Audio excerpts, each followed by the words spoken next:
Agenda Nacional les llega en vivo de lunes a viernes de 11 de la mañana a 12 meridiano y es grabado y retransmitido de 12 a 1 de la madrugada por esta misma emisora. Se transmite en la costa este de los Estados Unidos de América por el canal 513 de Time Warner en los estados de Nueva York y New Jersey y por el canal de AT&T para los estados de Massachusetts y de Maine y las ciudades de Nueva York, New Jersey y Boston.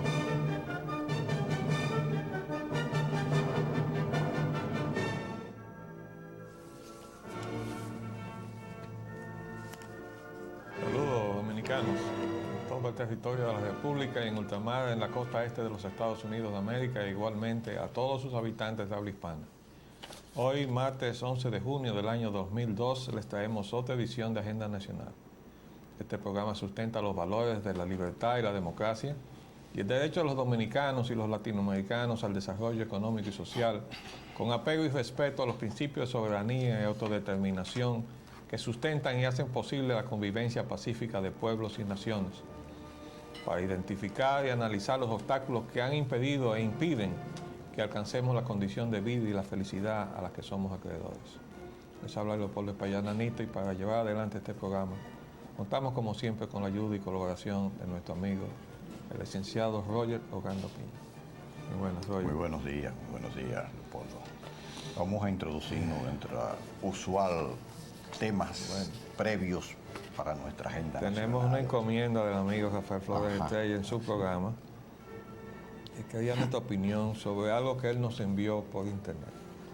Es este documento, Efecto en América Latina de nuevos subsidios al agro por parte de los Estados Unidos. Esto es algo que tiene sencillamente un solo significado, amigo Rafael. No hay ALCA. Lo hemos estado diciendo. Se nos está diciendo algo, pero se está haciendo otra cosa.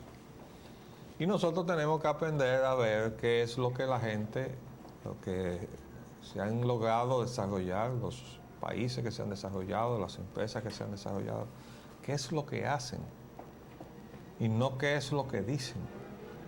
Entonces a nosotros nos dicen una cosa y nosotros salimos por ahí a hacer lo que nos dicen en lugar de hacer lo que ellos hacen. Los Estados Unidos y Europa están predicando la apertura, pero tienen un proteccionismo a todo meter. Bueno, si eso es lo que les funciona y si eso es lo que les ha dado resultados, pues vamos a hacerlo nosotros también. Y si no lo podemos hacer solos, uno de los países de lo que este conglomerado que yo llamo los Estados Unidos de América, ¿no? O sea, tenemos Estados Unidos de América hacia el norte y nosotros hacia el sur somos los Estados desunidos. Bueno, pues si no podemos hacerlo individualmente, vamos a unirnos para eso. Vamos a tratar de tener nosotros un trato equitativo. Lo cierto es que no hay ALCA para el año 2005, como se ha dicho. Esto es un programa donde se han puesto subsidios al agro de los Estados Unidos por 180,000 millones de dólares para 10 años. Es decir, que esto pasó 5 años de largo por la fecha del ALCA. Que es el 2005. Que se supone que fuera. Digo más, porque esto es a partir de la fecha en que se estableció. 10 años, sí. Es decir, que son 10 años. Al 2012. Entonces, señores, esta es la realidad y no criticamos a los Estados Unidos, porque lo que pasa es que allí hay un discurso que todavía no ha acabado de ser entendido por el propio pueblo norteamericano. Este discurso de la plutocracia de los Estados Unidos, que va en perjuicio del propio pueblo norteamericano, el pueblo norteamericano todavía no lo ha acabado de entender, para darse cuenta que la apertura no le beneficia. Lo que sí ya están claros son los líderes, por ejemplo, los líderes del movimiento sindical, creo que tienen ya una visión clara del asunto, ¿no? Sí, están iniciando ciertos movimientos, ciertas acciones dirigidas a combatir precisamente o a señalar la deficiencia de este tipo de política. Y bueno, pues ese sector, unido a otros sectores de la pequeña y mediana empresa en los Estados Unidos, según pude percatarme en una de las publicaciones de la semana pasada de los medios de comunicación escrita, estaba también señalando esas desigualdades que se manifiestan en este tipo de acuerdos? No solamente con el sector agropecuario se ha producido este subsidio, sino que Estados Unidos ha protegido a su industria de la seda. Y nosotros le damos toda la razón. Es decir, tienen que proteger su economía productiva, porque eso es lo que genera empleo, y lo que genera empleo es lo que le da estabilidad entonces a la familia de los Estados Unidos para ganarse el pan nuestro de cada día. Y la industria del transporte. En la medida en que comiencen a exportar empleos a través de la llamada economía de servicios, ¿no? Donde los empleos van a parar a toda la periferia económica del mundo, léase, los países pobres, para pagarnos mal, para forzar la devaluación de nuestra moneda, para que les salga más barato cuando vengan con dólares, pagarnos mal en nuestra moneda. Entonces nos empobrecen a nosotros y dejan sin empleo a los norteamericanos, con lo cual se empobrecen también los norteamericanos. Este es un modelito que solamente beneficia a los capitales que están aposentados en los paraísos fiscales, donde no le pagan impuestos a nadie y donde no tienen compromiso social con nadie. Por eso no les importa crear un problema en su propio país. Capitales norteamericanos creando problemas en su propio país. Pero a ellos no les importa porque ellos están en resguardo, tienen su capital aposentado en Gran Caimán, o en Bahamas, o en Bermuda, o en, qué sé yo, en Liechtenstein, o en Luxemburgo, cualquiera de esos paraísos fiscales. Entonces vamos a seguir hablando porque hay otros titulares que tienen que ver con el asunto. Pasamos ahora al discurso del presidente Hipólito Mejía en Roma. Hipólito pide acceso a los rubros a mercados. Y Mejía pide favorecer venta de productos a países subdesarrollados, es decir, desde aquí para allá. Al mismo tiempo, él pidió que el proteccionismo criticó el proteccionismo por la medida. Es un titular que dice el proteccionismo Sí, es criticado por Hipólito. Por Hipólito. Bueno, ¿qué pasa? El presidente Mejía se inscribe en el discurso de los países desarrollados. Los países desarrollados han venido hablando de la apertura del mercado y están practicando lo contrario. Creemos que es poco realista de parte del presidente Mejía reclamarles ahora a los países desarrollados que cumplan con su discurso, porque la experiencia que ya deberíamos tener es que ellos van a decir siempre una cosa y hacer otra, van a hacer lo que les conviene. Y también van a decir lo que les conviene, es decir, nos van a decir a nosotros, abran sus economías, mientras ellos cierran la suya. ¿Verdad? Eso yo lo analicé en un trabajo que llamé el GATT versus GATS. El GATT es las siglas en inglés del Acuerdo de Libre Comercio, ¿verdad? El Acuerdo de Libre Comercio, que se inició en el año 1947, se pactó, con el supuesto de que se iban a abrir las economías al intercambio comercial. Es decir, que iba a haber un proceso paulatino de desmonte de los aranceles para liberalizar el comercio. El comercio, oigan bien. Pero ya en 1990 se hizo una versión nueva del GATT. Se le agregó una S, que es GATS. ¿Por qué? Porque se le agregaron los servicios. Pero al contenido del nuevo acuerdo se le puso una pieza no solamente nueva, sino totalmente contradictoria con lo que era la esencia del primer GATT, que es el de la libertad de capitales, es decir, del movimiento de capitales, para penetrar con sus capitales las economías del tercer mundo, la llamada periferia del mundo desarrollado. Entonces ya hay una contradicción que nosotros venimos denunciando desde el principio. ¿Por qué? Bueno, porque cuando un país exporta es porque tiene una capacidad productiva propia, y con esa capacidad productiva tiene entonces una capacidad de exportación. Lo que no produce no puede exportar. Si ellos están entonces abriendo las puertas a la entrada de sus capitales, es porque ellos van a salir de sus territorios para entrar en los nuestros, que es lo que han estado haciendo.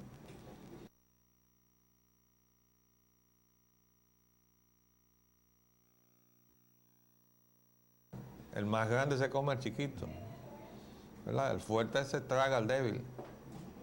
Y desde luego, aplicado a la economía, el rico se traga al pobre también. Entonces, yo recuerdo siempre el axioma del abate la cordera. Y recuerdo que eso me lo aportó Pelegrín Castillo, hace ya varios años atrás, porque eso tiene que ver con la formación de los abogados. Y decía el abate la cordera que entre el rico y el pobre, entre el fuerte y el débil, la libertad oprime. Oigan bien, parece un disparate. Y la ley libera. ¿Cómo puede ser que la libertad oprima? Bueno, el imperio porque entre el rico y el pobre no hay igualdad posible. Y entre el fuerte y el débil tampoco hay igualdad posible si uno abusa de la ventaja que tiene. Dentro de la libertad.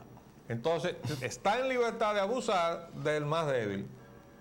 Y el rico abusa del más pobre y el fuerte abusa del más débil.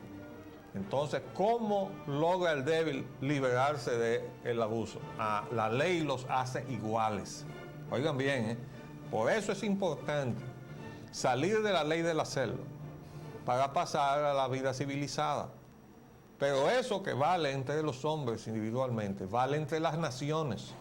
El problema es que cada día destruimos los mecanismos de diálogo que nosotros establecimos cuando estábamos en una fase más humana del trato entre las naciones.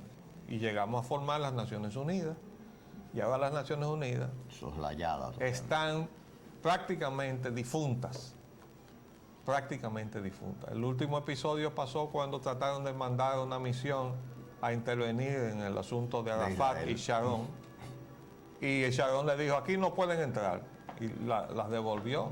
Y tuvo que recoger sus bates y meterse el rabo en la pierna Kofi Annan y no mandar ninguna misión. Porque se iba a chocar con los intereses de Sharon. Porque una investigación de lo que él había hecho lo iba a poner en evidencia. Y él no lo podía permitir. Y no lo permitió. Y entonces tiene el apoyo del presidente Bush. Absoluto y total. Y de sectores poderosos de la sociedad norteamericana. Después vienen los problemas porque toda la parte de la sociedad norteamericana que de alguna manera está vinculada entonces al mundo árabe, tiene que resentirse de eso. Y eso crea una disensión interna en los Estados Unidos. Aparte de que ahora hay una especie de persecución. Ayer escuchaba yo en uno de los programas de televisión que alguien citaba lo que había sucedido cuando Pearl Harbor, que se sometieron a presión cientos de miles de descendientes de japoneses que eran ciudadanos norteamericanos, pero los metieron en prisión porque estaban todos bajo concentración. Estaban todos bajo sospecha. Bueno, así están ahora los árabes en los Estados Unidos. Pero ustedes se imaginan en la clase de conflicto interno que está cultivando los Estados Unidos, en la medida en que se acudiza la tensión entre los descendientes o simpatizantes de los israelitas y los descendientes y simpatizantes de los árabes. Y si lo va a meter en el terreno religioso, bueno, ahí sí se complicó la cosa. Entonces estamos preocupados con esa situación. Pero volviendo al tema económico, el presidente no enfocó bien el asunto porque no va a lograr que los países desarrollados se atengan a su discurso. Más bien nosotros tenemos que usar el ejemplo de ellos y lo que puede uno, puede el otro. Eso fue lo que le pusimos en un memorándum cuando él iba a tomar posesión, particularmente este que habla aquí, le recomendó al presidente Mejía, nuestro amigo. Presidente, no afloje con el asunto ese del arancel. Si usted afloja con el arancel, entonces ponga el sistema de cuotas, porque es que los Estados Unidos tienen las dos cosas, tienen arancel y tienen cuota. Pueden bajar el arancel, pero si tú no estás en la cuota, tú no entras. Bueno, perfecto. Si por más bajito que esté el arancel. Por muy bajito que esté el arancel. Entonces, si vamos a reciprocarnos, pues vamos a hacer lo mismo. Ok, bajamos el arancel, pero ponemos el sistema de cuota y el que no está en la cuota no entró. O el que entra tiene que estar hasta el límite de lo que nosotros le pusimos en la cuota. Y así estamos parejos. Ese es el principio, arquitecto, me permite, y perdóneme la No, interrupción, adelante. que se ha ido perdiendo dentro del ámbito de las relaciones entre los países y las naciones, en cualquier aspecto, en lo comercial, en el transporte, en cualquier aspecto. La reciprocidad. La reciprocidad. Y Ahí- aquí los dominicanos decimos que lo que es igual no es ventaja. Exacto. Ese es el refrán popular. El pueblo es muy sabio, ¿eh? Y eso se ha perdido casi totalmente. Las Naciones Unidas, que tenían un rol muy importante de mediador, de balance, dentro de de la aplicación de esta filosofía dentro de las relaciones entre países y bloques, etcétera, como ha perdido esa función, ese papel, pues la han ido reduciendo prácticamente a cero, pues la reciprocidad ha ido desapareciendo. Eso se siente. Se ve en todo. Como colofón de estas reflexiones, que abarcan tanto la consulta del amigo Rafael Flores como los titulares que se refieren a las intervenciones del presidente Mejía en torno a la cuestión alimentaria y al comercio en general en Roma. Ese titular que dice el proteccionismo es criticado por Hipólito, deberíamos hacer lo contrario, presidente. Vamos a agarrarnos del proteccionismo. Este país necesita proteger lo suyo. Y como decíamos que lo que es igual no es ventaja, bueno, si los países desarrollados protegen lo suyo, protejamos lo nuestro. Y dejémonos de ir a implorar algo que no vamos a conseguir. Porque la realidad de los intereses de sus propias naciones y sus nacionales está forzando a esos países a entrar en conflicto con el enunciado de la libertad de comercio. Y si eso es así, también lo es para nosotros. El interés de nuestra gente, de nuestros productores, de la gente que necesita empleo en este país, obliga a que protejamos nuestra economía. ¿Vamos a proteger nuestra economía, presidente? Y el siguiente titular también viene a ser aplicado en los aspectos de la protección de los países. Pero el presidente Mejía ha advocado precisamente por lo contrario, entiendo yo. Dice, Mejía considera que es imposible detener la migración de pobres a países ricos. Bueno, ellos no van a ceder en la protección de sus intereses y de sus fronteras. Quienes no estamos haciendo lo propio aquí, Somos nosotros. en nuestro país, somos nosotros. Y eso es lo que debe ir a aprender el presidente Mejía y debió haber absorbido de inmediato. Que ellos nos predican aquí, nos llevan a las cortes internacionales para que abramos nuestra frontera, para que entre todo el que quiera entrar, mientras ellos la cierran allá. Sobre todo a los flujos inmigratorios de países que tienen desigualdades económicas con ellos. Bueno, pues es exactamente la situación que nosotros tenemos acá. Bueno, fíjense lo siguiente. Presidente, dice el título, considera es imposible detener la migración de pobres a países ricos. Y yo les quiero decir que él tiene una apreciación a nuestro juicio equivocada. La migración de países pobres a países ricos se puede detener en la medida en que los países pobres dejan de ser pobres, para que entonces no tengan que tener ese contraste entre su condición de vida y la de los países ricos y no haya la tentación de irse a los países ricos. ¿Qué es lo que ha estado pasando en la República Dominicana? Lo primero es que la devaluación de la moneda empobrece a todos los dominicanos. Y he sostenido que la causa eficiente de la migración dominicana al exterior ha sido exactamente la devaluación de la moneda dominicana.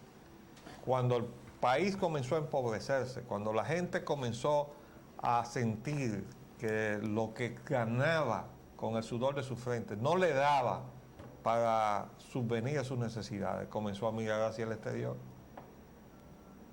Tan simple como eso.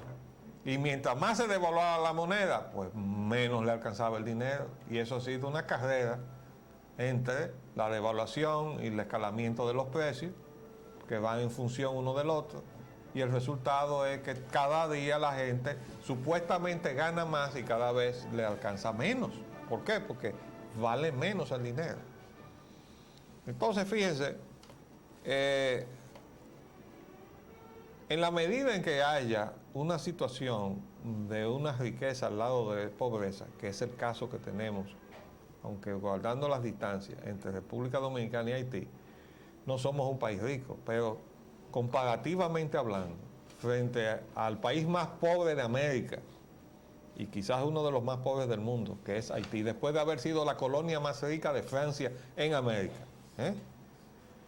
Entonces, y teniendo una frontera, es obvio que la tentación de cruzar la frontera es muy grande, pero también es más grande la tentación de los países ricos, que son responsables del empobrecimiento de Haití, de quitarse de arriba el problema de ir a asumir su responsabilidad histórica, ayudando al pueblo haitiano a superar su condición de país totalmente ya desesperado, sin ningún tipo de instituciones, ni ningún tipo de mecanismo administrativo. Allí ha quedado un túnel sin fondo. ¿A dónde ha ido a parar todo el dinero que se le dio a Aristide mientras estaba en el exilio? Al bolsillo de Aristide. Pero eso lo propiciaron las grandes potencias encabezadas por Estados Unidos. Entonces allí hay que meter un fideicomiso. No le den más vuelta, porque Estados Unidos fue capaz de intervenir militarmente para reponer a Aristide. ¿Qué es lo que hay allí? Un caos. Allí hay un caos, hay no inseguridad de nada. Allí todos los días aparece un muerto provocado por la violencia de la política haitiana, donde hay un señor que se llama Jean-Bertrand Aristide que tiene un ejército particular para hacer eso. Lo hizo antes, lo está haciendo ahora. Entonces, ¿quieren una solución? Bueno, hagan valer la misma fuerza que ustedes pusieron allí para poner en el poder a Jean-Bertrand Aristide, métanla ahora para poner en cintura la situación de Haití y hagan un fideicomiso para controlar entonces los flujos de fondos que los países desarrollados están obligados a hacer llegar a Haití para que aquella pobre nación pueda recuperarse. Y esa situación que nosotros tenemos que demandarla en todos los foros tiene que ir acompañada con una posición firme de la República Dominicana, de que no vamos a permitir que los países ricos se salgan de su compromiso pasándonos a nosotros la cuenta. Es que no podemos nosotros admitir eso, por muchísimas razones, y que no vengan después a decir que esto es un problema de prejuicio racial y todas esas cosas, porque es sencillamente un problema de sobrevivencia. Entonces, el presidente dice lo siguiente. Dijo que en Europa y demás naciones desarrolladas habrá mucha presión contra los dominicanos y demás inmigrantes que no posean sus documentaciones al día, y a modo de ejemplo citó el caso de los haitianos en la República Dominicana. Indicó que en su país existe un anti-haitianismo debido a la presencia en el territorio de nacionales del vecino país. Bueno, aquí hay anti-haitianismo porque tuvimos 22 años ocupados por los haitianos, presidente, como si usted no se acordaba de eso. Mejía dio seguridad de que en el fondo resulta imposible encontrar una solución al problema de la presencia haitiana en Dominicana y calificó como hipócritas a muchos de los que denuncian y atacan dicha presencia. Bueno. Para avalar su criterio, el jefe de Estado recordó la ocasión en que una persona estimó grave problema en la presencia haitiana, pero sin embargo una investigación posterior demostró que el propio denunciante tenía contratados en una finca de su propiedad a 150 haitianos indocumentados que hacían labores agrícolas. Bueno, eso es perfectamente, no solamente posible, yo estoy seguro que es verdad lo que está diciendo el presidente, no solamente en ese caso, sino en varios casos. Pero no se olvide, presidente, de la industria de la construcción, y tampoco nos olvidemos que en el gobierno de Leonel Fernández, nada menos que el secretario de Obras Públicas salió a la palestra a decir que no se podía inhibir la importación de la mano de obra haitiana para la industria de la construcción porque se caería la industria de la construcción. Pues entonces estamos construyendo en el aire, porque si todo lo que estamos haciendo tiene que ser sobre la base de la mano de obra haitiana, estamos destruyendo al país. Vamos a hacer un paréntesis y volvemos.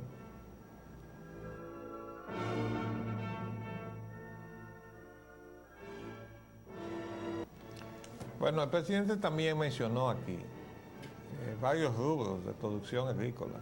Dice, en realidad hay mucha preocupación sobre eso, sobre la presencia haitiana. Pero es lo mismo que ocurre allá, porque el café, ¿quién lo recogerá? Y la caña, ¿quién la cortará? Es decir, eso es un síndrome que tú oyes a muchas personas decir eso, pero cuando vas a ver, bueno, comentó. No, presidente, la caña tiene que cortarse con maquinaria. Es que ese paso a la modernización ha sido obstruido deliberadamente a través del tiempo para seguir usando la mano de obra esclava y seguir trayendo el acero haitiano. Y esa idea no fue dominicana, eso fue de los capitales norteamericanos, cuando los ingenios en la República Dominicana eran de capital norteamericano. Entonces les resultó conveniente, estando ocupado la República Dominicana del 16 al 24 y Haití del 15 al 34, traer mano de obra haitiana para sus ingenios. Entonces nos dejaron esa maldición de la importación de acero, que se ha ido extendiendo a otros rubros. Oh, presidente, y nosotros no teníamos café sin mano de obra haitiana. ¿Y por qué ahora tenemos que tener café con mano de obra haitiana? ¿Por qué? Entonces es porque nosotros lo estamos permitiendo y ese es el abuso que nosotros les reclamamos al gobierno, su responsabilidad de que lo inhiba, porque para eso está el gobierno, para hacer cumplir lo que está en el acuerdo que se firmó en Washington el 31 de enero del año 1938. Que no vamos a cansarnos de repetírselo al pueblo dominicano para que sepa que eso está ahí, porque la Cancillería Dominicana tiene ese documento enterrado, sabe Dios en qué zafacón. Cuando se pactó la solución de la matanza de los haitianos que ordenó Trujillo en el año 37, se le pagaron $750,000. Pero ese acuerdo no solamente pactó la entrega de ese dinero en Washington con todos los funcionarios norteamericanos del testigo, sino que se redactó un documento que se los he mostrado a ustedes, donde se señalan dos puntos fundamentales de respeto a la soberanía de ambos países, pero que en este caso a quien le interesa a la República Dominicana. Y además decía que para evitar que se reeditaran los hechos, ¿cuáles hechos? No era solamente la matanza, sino el hecho de que estaban presentes en territorio dominicano haitianos que se negaban a salir del territorio dominicano. Y ahora tenemos la misma situación.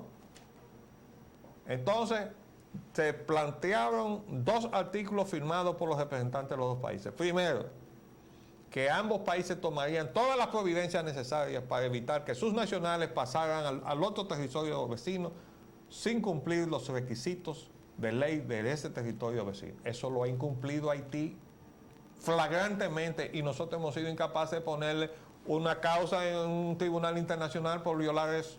Segundo, dice que en respeto a la ley internacional, o sea, al ordenamiento internacional público, cada país tiene el derecho de sacar de su territorio a todo aquel que haya entrado sin cumplir con los requisitos de ley o que haya sido declarado persona no grata. Eso está firmado por los representantes de los dos países. ¿Por qué no se está haciendo cumplir?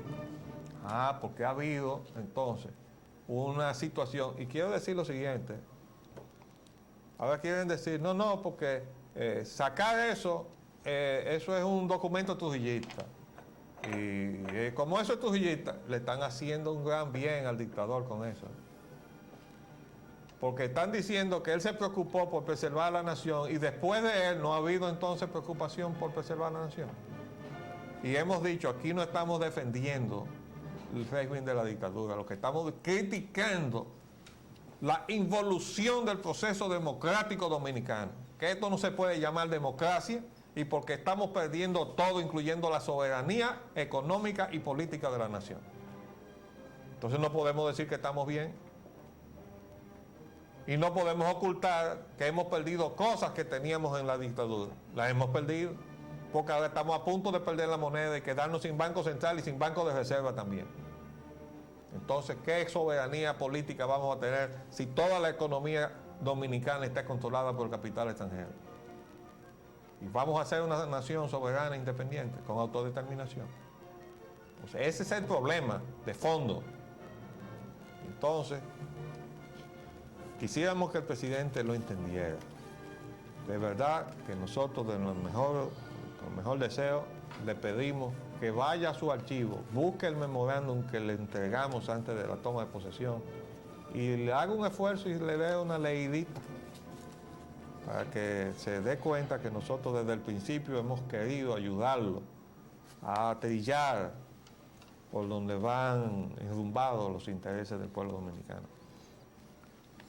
Aunque el presidente Mejía dice en este titular, como leímos, de que es imposible detener la migración de los pobres a los países ricos, lo que intentan los países europeos y lo que intentan todos los países es tratar de regular la inmigración, es que el flujo migratorio sea un flujo que no afecte y altere las cuestiones económicas y políticas el del mercado país, laboral fundamentalmente. sobre todo ese aspecto. Entonces, ahí exactamente, presidente Mejía, donde usted debe ver, observar y aprender de los países europeos, que ellos no están prohibiendo per se que no entre nadie a la Unión Europea. Ellos están regularizando el flujo para que atienda las necesidades que cada uno de sus países tiene, porque en la Unión Europea, entre país y país, existe un flujo migratorio. De Albania a Italia y de Albania a Francia y a Alemania, el flujo es extraordinario, porque Albania es un país pobre. ¿O es que usted cree que todo lo que hay en Europa son ricos? No es así, presidente. Entonces, eso es lo que hay que atender y observar para tratar de aplicarlo en su modalidad a nuestro país. Entonces, con el flujo de los haitianos, lo que tenemos que hacer es regularizarlo en los aspectos que ya hemos señalado en cuanto afecta a nuestra economía. Hay algo más, Roger. En el caso europeo, los países desarrollados comenzaron a importar ese flujo de inmigrantes para su propia ventaja, para hacer tareas que ya sus nacionales no querían realizar. Pero desataron con eso una expectativa en esos países. De la ultraderecha. No. En los países donde ellos iban a buscar inmigración. Entonces crearon una expectativa. Vamos a irnos a tal país porque allá la gente vive mejor.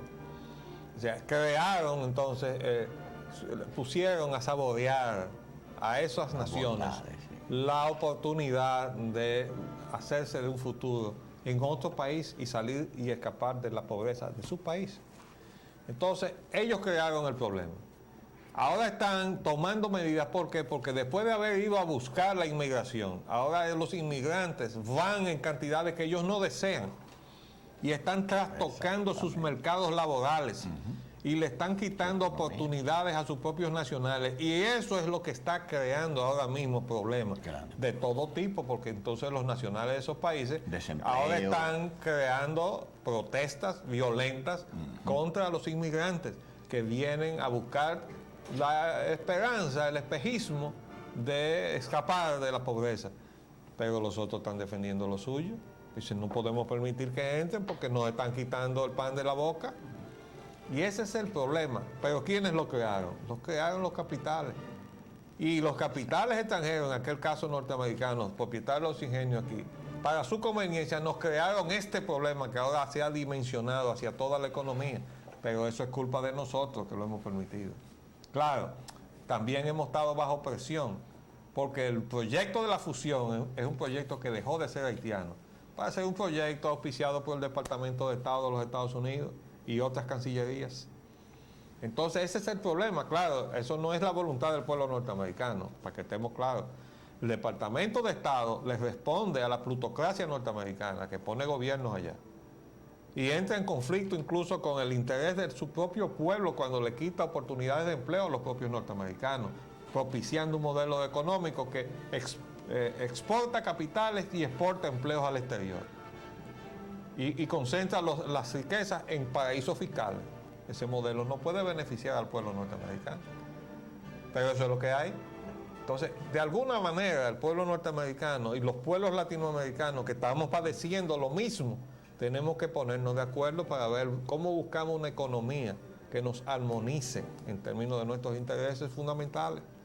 Y ahí es que está la esperanza que nosotros tenemos que cultivar. Entonces, vale esta reflexión sobre la cual vamos a seguir remarchando. La ONU reconoce el derecho a la independencia de Puerto Rico. Bueno, esto es algo que consideramos digno de hacerlo, citar aquí, porque ha ratificado nueva vez el organismo anticolonialista de la ONU el derecho de Puerto Rico a la independencia. Claro que eso va a depender de que los puertorriqueños lo quieran. Cuando se haga un referéndum, si los puertorriqueños no votan a favor de la independencia, no van a tener independencia.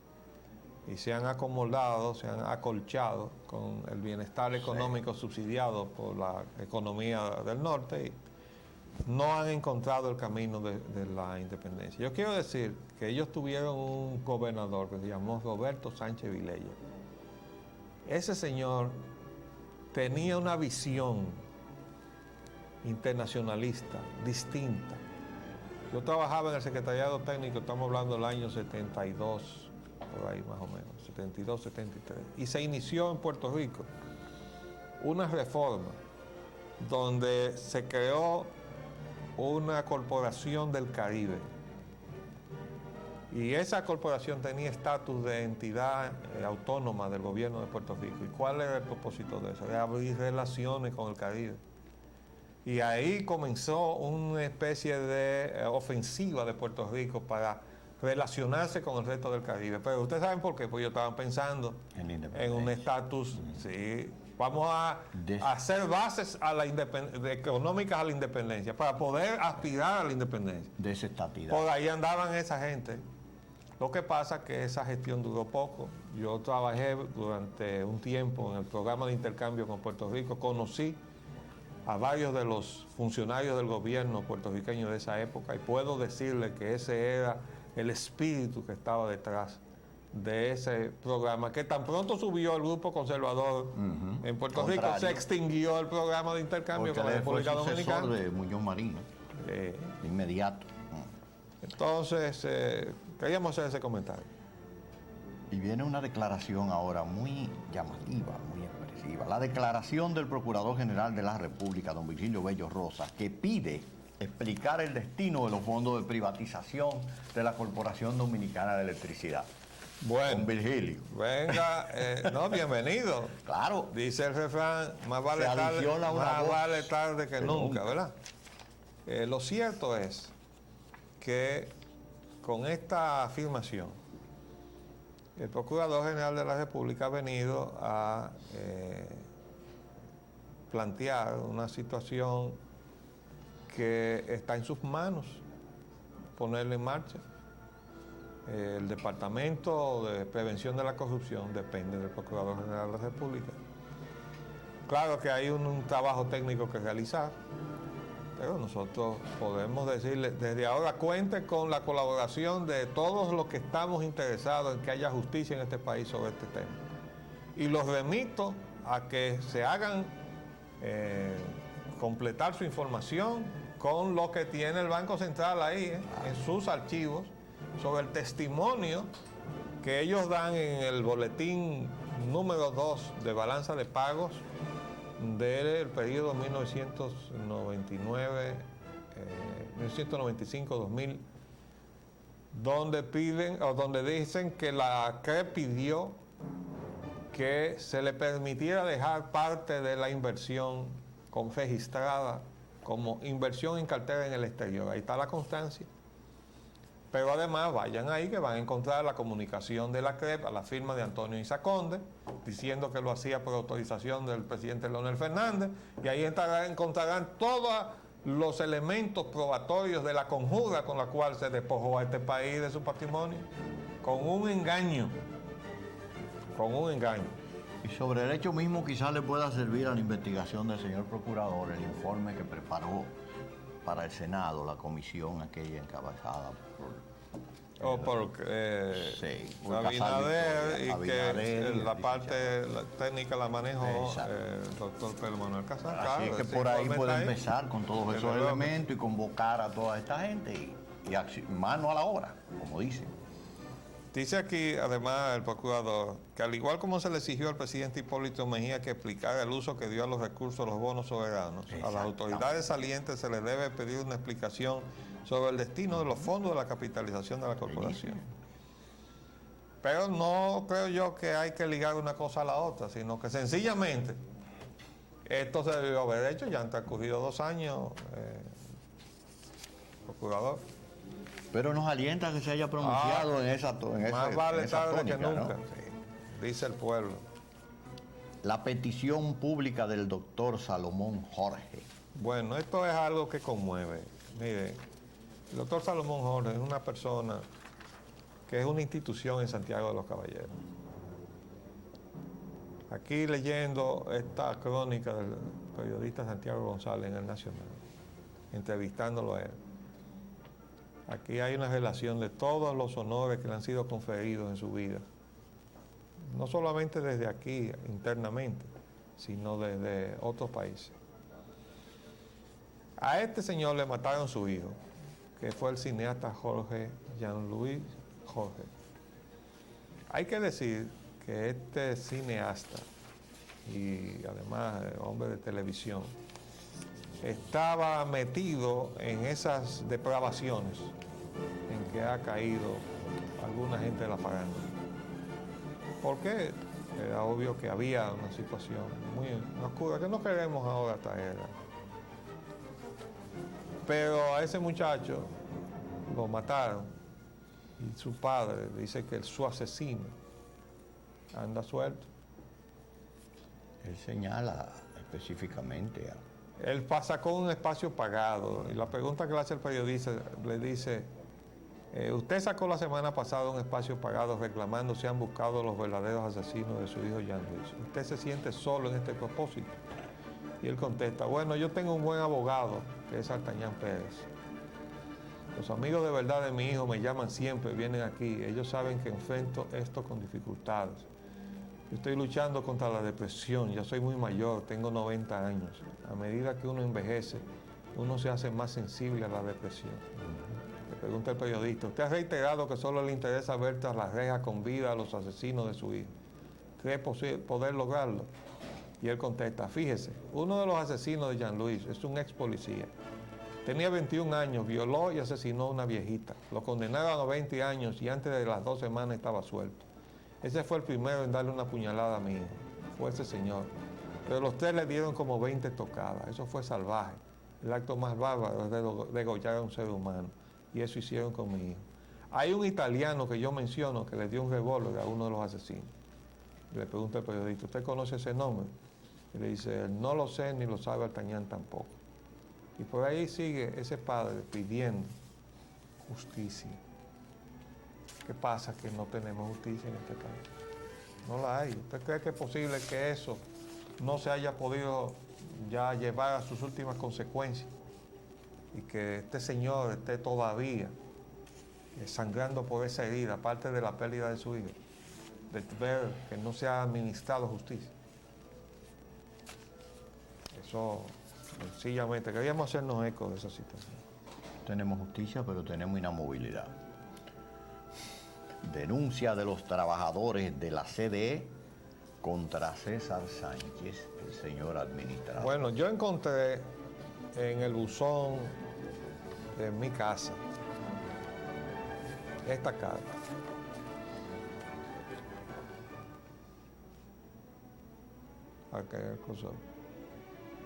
Así tal como ustedes lo ven.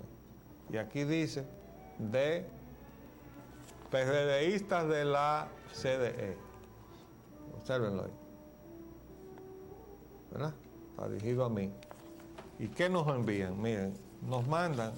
Nosotros no acostumbramos a hacernos eco de anónimos, pero este es un anónimo muy especial. Tiene una serie de fotografías. Hagan el favor de poner un close-up. Y ellos dicen ahí, con detalles, que esa residencia señorial es propiedad del actual administrador de la CDE y que costó 30 millones de pesos. Y dicen en dónde está ubicada. Dice que Paseo del Yuna número 1, Los Ríos, sector de Arroyo Hondo, al lado de la puerta de entrada al Jardín Botánico. Dice que eso costó 30 millones de pesos. Bueno, nosotros cumplimos con mostrarlo y pedirle al ingeniero César Sánchez que si él tiene algo que declarar sobre esta denuncia que pusieron en el buzón de mi residencia, que por favor, este programa está a su disposición para que él haga la aclaración que crea pertinente. Mientras tanto, si esto tiene algún valor de denuncia y tiene algún fundamento, queda también a disposición del Procurador General de la República y del Departamento de Prevención de la Corrupción. Porque yo quiero decir que si esto es así, el señor César Sánchez ha traicionado la confianza del presidente al designarlo ahí. Yo lo conocí a él en París, cuando viajamos en aquella gestión que les he relatado, de preparación del programa de gobierno municipal del doctor José Francisco Peña Gómez. Cuando fuimos a París, que fue uno de los municipios donde fuimos a ver su funcionamiento, él estaba allí como becario, estudiando, estudiando y haciendo un doctorado. Ellos acaban con él aquí, dicen que él no se graduó nada, etc. Yo no me voy a hacer eco de estas cosas. Sí de la denuncia de que un funcionario que lo que tiene es un sueldo, se puede hacer una casa como esta. Si el ingeniero César Sánchez tiene algo que decir, repetimos, este programa está a su disposición. También está a disposición del Procurador General de la República y de su asistente, el encargado del Departamento de Prevención de la Corrupción.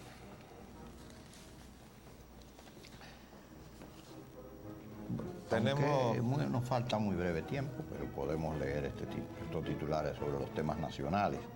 Matan en protesta el tercero en 48 horas. Eso fue ayer tarde. Matan en protestas otro por apagones. Un cabo y 2 civiles heridos en enfrentamientos. Los barrios siguen prendidos por apagones. Ya hoy en la mañana hay otra información. Una cuarta muerte en las protestas por apagones. A Ortiz Bosch, a la señora vicepresidenta, actual presidenta en funciones, le preocupan los cortes de luz, de la energía, ahora que la gente paga el servicio. El vocero de dice que lamentó las víctimas, pero anunció que el programa que contempla la suspensión del servicio por 12 horas continuará. Bueno, el gobierno tiene que tomar una decisión. Exactamente. No puede seguir en esta ambivalencia de que, bueno, lamentamos los muertos, pero le mandamos la guardia y no, esto es un desorden, como dijo el presidente, pero se permite que estén de su cuenta los desordenados, que son las distribuidoras, que están haciendo lo que les da la gana. Fíjense que la vicepresidenta y presidenta en funciones dice que le preocupan los cortes, pero el portavoz de EDE, que es el señor Huber, que más adelante dice que están dispuestos a que les revisen los contratos, pero advirtiendo que cualquier cambio debe reconocer sus derechos adquiridos. Yo le quiero preguntar, ¿y un derecho adquirido es algo que viola la ley, señor Huber? De modo que todo lo que ustedes tienen que se haya hecho violando la ley y la Constitución Dominicana no es un derecho. Eso es sencillamente una apropiación delictuosa que debe ser llevada a un tribunal con todas las consecuencias. Eso es lo que demanda el interés nacional, que eso sea dirimido a ese nivel. Y mientras tanto, le pedimos al gobierno que no se tire a muerto, que está ahí para ejercer la autoridad y meter en cintura a esta gente. Se nos acabó el tiempo por el día de hoy. Les hablamos Leopoldo de Payananita y Roger Ogando. Hasta luego. Agenda Nacional les llega en vivo de lunes a viernes de 11 de la mañana a 12 meridiano y es grabado y retransmitido de 12 a 1 de la madrugada por esta misma emisora. Se transmite en la costa este de los Estados Unidos de América por el canal 513 de Time Warner en los estados de Nueva York y New Jersey y por el canal de la mañana a 12 meridiano y es grabado